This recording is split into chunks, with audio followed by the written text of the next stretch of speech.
Bonjour. Ce n'est pas la première fois que l'humanité doit faire face à des pandémies, c'est-à-dire des épidémies qui ignorent les frontières. Pour gagner la bataille contre la maladie, les médecins, les chercheurs ont besoin de mettre en commun leurs connaissances, leurs ressources à l'échelle de la planète. Mais la recherche fondamentale n'est pas rentable immédiatement. Elle se heurte aux dirigeants politiques et à leurs maîtres, les capitalistes. Leur système cherche le profit à court terme. Il dresse des barrières nationales et budgétaires. Ce sont des irresponsables qui mettent des centaines de milliers de vies en jeu. Macron, en annonçant démagogiquement qu'il mettait 5 milliards d'euros dans les 5 ans à venir, reconnaît implicitement que l'argent manque dans la recherche fondamentale et que si cet argent manque, c'est parce qu'il, lui et ses prédécesseurs, l'ont consacré à arroser les capitalistes.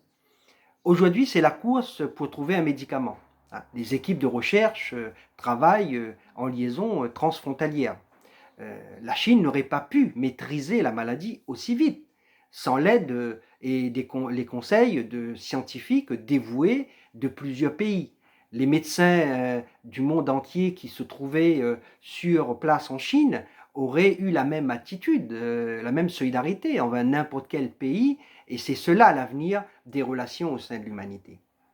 Et par-delà de tous les calculs politiques, l'aide apportée aux Européens, et en particulier à l'Italie par les Cubains, les Russes, les Chinois, un symbole qui nous touche profondément.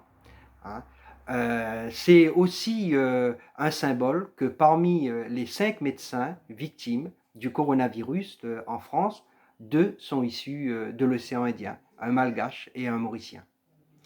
L'humanité est une et indivisible, mais l'humanité est enfermée dans les frontières et le capitalisme marche à grande vitesse vers la barbarie, avec l'épuisement de la planète, avec l'explosion des ventes d'armes, et le repli sur soi aggraverait la situation.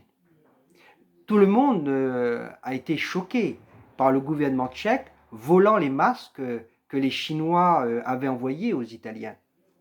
Ce n'est qu'une petite illustration de ce que peut produire le nationalisme et le chacun pour soi. Pour que l'espoir d'un monde meilleur existe, il faut que grandisse la conscience et la volonté de révolutionner de fond en comble. Il faut commencer par débarrasser de l'exploitation. Il faut que les forces vives, les forces populaires, celles de tout le monde du travail, enlèvent le pouvoir à la bourgeoisie, aux capitalistes, de décider et décident démocratiquement de ce qui est vital dans l'économie, dans l'emploi des ressources. C'est l'essence même du communisme. Donc la devise internationale est travailleurs de tous les pays, unissez-vous. Alors oui, en attendant de pouvoir renverser les capitalistes, faites attention à vous et à vos proches et préparons-nous pour les combats à venir.